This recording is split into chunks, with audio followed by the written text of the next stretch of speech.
Wheels up. We are entering into our final discussion of the This is Leadership series. I'm really excited to have Michael and Kathryn Redman on tonight, and I'll get to a quick intro for them. But I just wanted to say, if you've been listening to this series, the heart behind this really is to expose and share what is it, the core of leadership, and just the journeys along the way of really telling those stories of just the fundamental things, real life practical things. What does good leadership look like? And there's a lot to that, right? So we're going to unpack what that means for the Redmans' journey, and they certainly have some accomplished, 7-figure businesses, and we'll get into their book and amongst some other things with their Hubbo Village brand and platform. So thank you for being here, and welcome to the KATALYST podcast. Thanks for having us. Yeah, thanks for having us. I know we're excited. So just before we get too far into kind of unpacking some of your journey, I would just like to understand at a high level, if you don't mind sharing a little bit about how you got to where you are today, kind of the accelerated version. I was born. No, okay, we won't start there. So Kathryn and I have been married for almost 28 years, and we started a company 18 years ago that we call Half a Bubble Out. And it came from a nickname of a mentor that said I needed to go back to college before we started the company because I wasn't quite level. And it really was that. It's totally true. And it was a mentor and a friend of ours who was really a catalyst in our leadership journey early on in life too. He mentored us in college.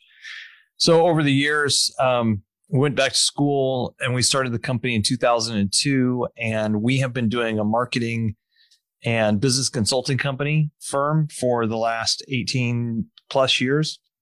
And then in 2012, we started another company because we were in the digital marketing space. We were looking for an opportunity. We were looking for a test business, really, just a practice business to work on e-commerce.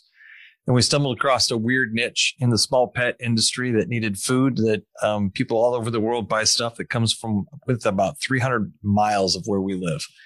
And so we started playing with that and using it as a test business. And that started growing enough that we had to bring on a partner to run it all the time because we couldn't handle both companies. And now we've got two companies that are 7-figure companies with business consulting and marketing services on one side. We wrote the book last year to talk about our journey of the ups and downs and the things that are needed we've seen in holistic marketing and holistic business, and how everything fits together and how important leadership is in the midst of that. And the book is a fulfillment of our journey, the lessons learned, and the things we mentor others with and do consulting with. Okay. How's that for a short version?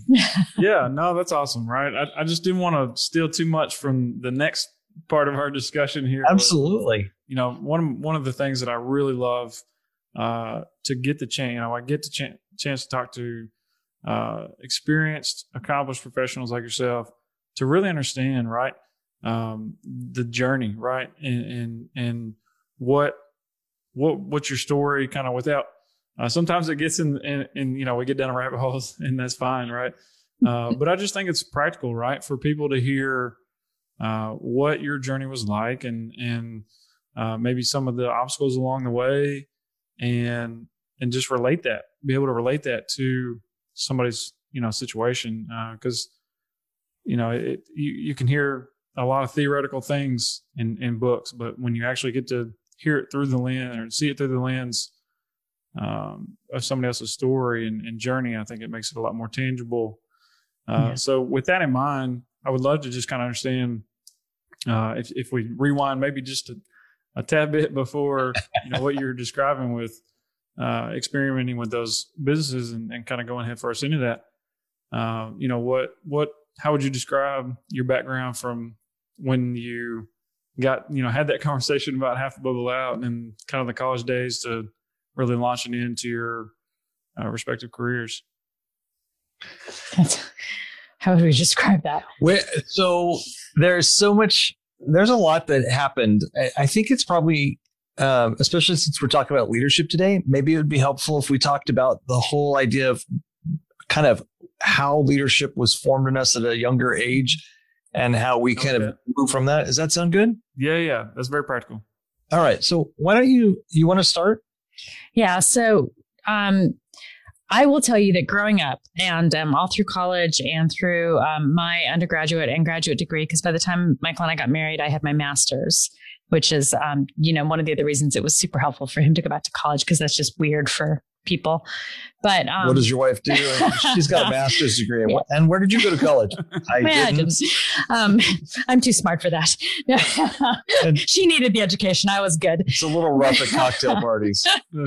So through my college experience, and Michael's already mentioned this mentor. I just had several phenomenal mentors, but one guy in particular who really took an interest in my leadership development and my skills. And so I went through my undergrad and then graduated, spent a year interning just to develop my leadership skills under this individual in an organization, and then went off to do my master's. So now the strange part for me was that I had always assumed that I would work in a traditional organization. So I self-describe as a reluctant entrepreneur. I am not the person who would start a business of my own volition. I'm the one who would run screaming out of the room, but I married an entrepreneur and I value working with my entrepreneurial husband. Therefore, lo and behold, 2 businesses. So leadership has always been just a really critical part of our development. And the biggest piece of that has come from mentors. And I would say that through the years prior to starting the business, we had some phenomenal mentors on the positive side. And we had some phenomenal mentors on the don't ever do this side, like leadership disaster, crash and burn. I mean, like brutal, the kind of stuff that you read about in books that you don't really want to live through or encourage anyone else to live through. Well, and the kind that when we were in the midst of one of them together after we'd been married just a couple of years, you're like, how does this is only something that happens in movies or fictional books. This doesn't happen to real people. Like people like this don't get this far in the world. And yet, they do. So lots of opportunity to see what powerful leadership can do when it's not kept within a sense of humility and character. Yeah. So just the whole point being like abusive leadership. So we came and saw kind of some different levels. So we had phenomenal mentors. We knew what good leadership looked like. Yeah. We had some one particular, and actually 2 back to back, really not good leaders. Like they really were abusive. And so we came out of that. And really we're like, okay, we have to make sure we're leading well, because both of us are leaders. We just know that by definition, by just the training we've had and people follow, right? I mean, one of our mentors said to Michael a long time ago, you're a leader. So the question isn't, are you going to lead people? It's where are you going to lead them? Yeah. Right. So we believe leadership can be developed, but there's also there's some naturalness to it. And Michael is a great leader and I have leadership skills. So we were like, okay, we have to develop great leadership. We cannot be those people that destroy people. We have to be those people that empower people and protect people and really build them up and encourage them in their development. Because ultimately, whether you call it servant leadership or whatever the nomenclature is that you put around it, a good leader is somebody who's helping other people succeed and really helping them develop and grow. And then that benefits the organization, the leadership, et cetera. So, well, and I can go back to, I've had some phenomenal mentors. I can go back to elementary school. I mean, I was great male figures in my life. My dad, at some level, taught me a lot. He was quite a leader. My dad was the kind of guy that was a Pied Piper. He could walk into a room and people would just follow him. People who didn't like him would follow him. It's almost like they didn't have a choice. That music is so magical. I can't help myself. But he also brought with it a lot of inner torture and turmoil that caused him to implode later on in life because he couldn't handle the weight of everything that came with it. And he was a phenomenal leader. And he taught me a lot on the good side.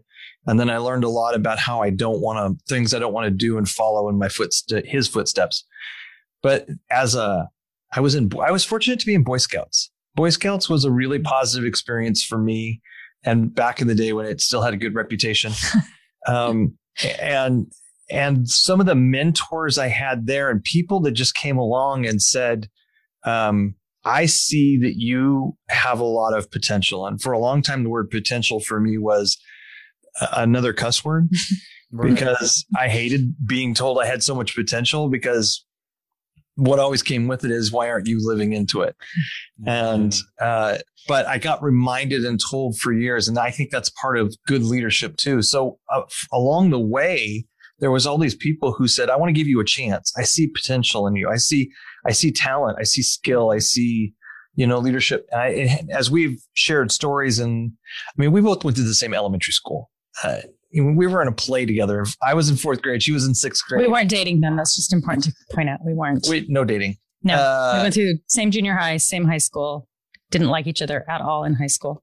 We hated each other. It was expressed, not ambivalent. It was expressed hatred. So with all of that, we knew each other. We had a lot of similar people in our lives and knew different characters that came along. But for us, that idea, and we were talking about this in our pre-conversation, a lot of not senior leadership, we weren't the people at the top. We were in the middle of a bunch of leaders, and we were being guided by senior leaders and more mature folks and mentors. And we got a chance to sharpen our sticks in leadership and make mistakes. And the guy that told me that I was half a bubble out, who's still a friend of ours and teaches at the local university now in business and leadership. He said something when we were young. He said, now is a great time for you to make mistakes because they're not life-threatening usually. And especially in your leadership, you're not going to destroy anything. Make mistakes now, learn from them now, because they become more costly as you get older and you grow in your influence and your authority. Yeah. So a couple of things come to mind, but just tagging along with what you were just saying, I would absolutely, agree and support that, right, from my own experience, because I don't think early enough in my career that I was really given that permission, right? Because most ambitious people that are on some kind of leadership development track want to get 100 on the test, and want to check all the boxes. But it feels to go against the grain. It feels counterintuitive to say, okay, like it's going to be okay. Like it's easier now than it will be, 10 or 15 years from now. So I think that's awesome you mentioned that. Yeah. And I would say, the reality is, we were just doing a training with somebody who was doing a new employee training, and we were helping them walk that through for their employees. And I was just thinking about that illustration. We put the picture of the Titanic up on the screen, right? Yeah. And we talked about mistakes that are embraceable mistakes. They're above the waterline, right? And if you make a mistake above the waterline, the ship's going to be all right. Yeah. And then there are unembraceable mistakes, and those are going to sink your ship. But to be a leader who allows your people to make mistakes and embrace those. And we were cracking up. I was telling this story about, we had an employee who, this is just simple stuff, but costly, where they were supposed to order 1,000 postcards for a client and accidentally added a 0. So, okay, that was unfortunate, and that was expensive. Wow. As it turned out. Yeah. So, it is 0. Yeah, it's not the kind of 0 you want to add. So, you give the client the 1,000 and you keep the rest as footrest for that employee for a while through much laughter and grace and teasing. But she learned, and she obviously never made that mistake again. But it was an above the water mistake. You're like, well, that was expensive, but no one's going to die. Right. So those are important things. Yeah. Tell me, can I ask you a question? Yeah, absolutely. I was about to lead into something, but I could see your eyes and the wonder. And so go ahead. Absolutely. Yeah. So what you just said, that was very interesting to me. We're both high performers. Kathryn was a straight A student. I was not, but I'm a perfectionist everywhere else except for when I was in young academics. And, but I get it. I get the idea of the pressure, but do you think in today's world, leaders struggle even more. Young leaders, especially mid-career leaders, have challenges of being okay with making mistakes, or being given, or even having leadership around them that knows that's actually going to be a good thing for them. In my experience, I would say there is absolutely evidence of like a unspoken pressure to make right decisions, and not an open discussion about, hey, you're going to make a bad decision. When you do, let's talk about your thought process, and make sure that there are some takeaways that are meaningful, that we get the right corrective action, whatever that is, and that we understand if we anticipate potentially encountering something like this or the exact same thing again, how are we going to handle it? And I think probably more tactical about that when I answer that, because I think about my experience, particularly in manufacturing. Right? I mean, now I'm in cybersecurity sales, which is quite a bit different. Quite different being in the manufacturing world, but so it's a little more tangible in the manufacturing world. I was just kind of going through my first few promotions within the company, and fortunately, in the middle of that, had my manager, who is fantastic. Still call him, even though that's fantastic. Away. But it was just one of those things where he could kind of sense that, hey, here's this kid that just came out of a leadership development program, and is hungry and trying to tackle 700 things at one time. I need to pull him aside and make sure that he understands, particularly when you're talking about involving people and not just an individual contributor role. Like when you're leading people, you're going to encounter things, right? You're going to encounter personalities that you may not have encountered before. That's personal situations, all kinds of things, right? And whether it's something tied to that or something directly tied to the task of a job task, there will be things where you don't necessarily have all the information that you need to make a good decision, and sometimes things are urgent, right? You can't predict everything. But it was that series of conversations with him where it's like, hey, like let's talk about it. Like what let's keep the conversation open. It doesn't have to be something that is really a high blood pressure conversation. And that kind of opened my eyes, and it was important for my development. And I've been pretty active in trying to help people 1 or 2 or 3 steps behind me and stay involved in conversations throughout their development.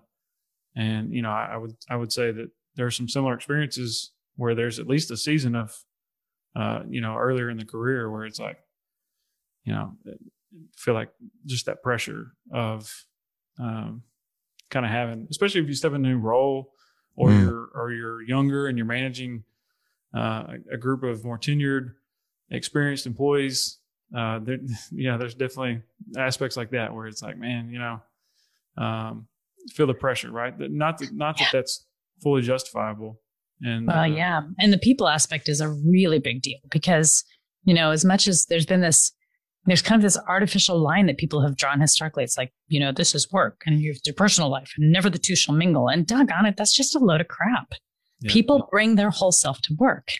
Yeah. And if we're going to be human in how we do work, then we have to be able to acknowledge that. So that means when somebody, snaps at you, you don't just assume they're a jerk, even though they might have been a jerk in that moment. It's like, what, the question, like, what's happening for you right now? Like, why are you frustrated or whatever else? And then you learn, oh, well, this morning my dog died and, and I'm just really sad and I'm grumpy and, and okay, well, that changes the conversation because you let them be human.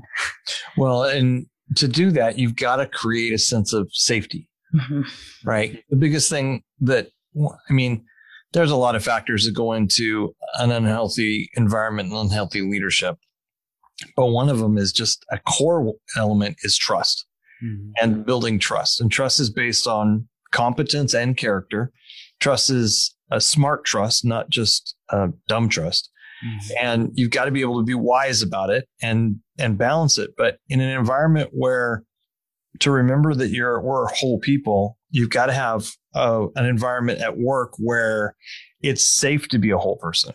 Right. Or, or you're not going to get, demoted, overlooked, slammed, or, or looked down upon for admitting that there's other things in life that impact us. And how do I process that? And how do I become better with my emotional intelligence and everything? Yeah. And leadership at every level, whether it's you're leading a couple of people behind you and you're just still moving forward, or your senior leadership or anywhere in between, it's our responsibility together as leaders to create that and to make some steps. And some of it starts with us being, choosing to risk being a little bit more vulnerable and assume people are trustworthy, and then extending that trust to others around us.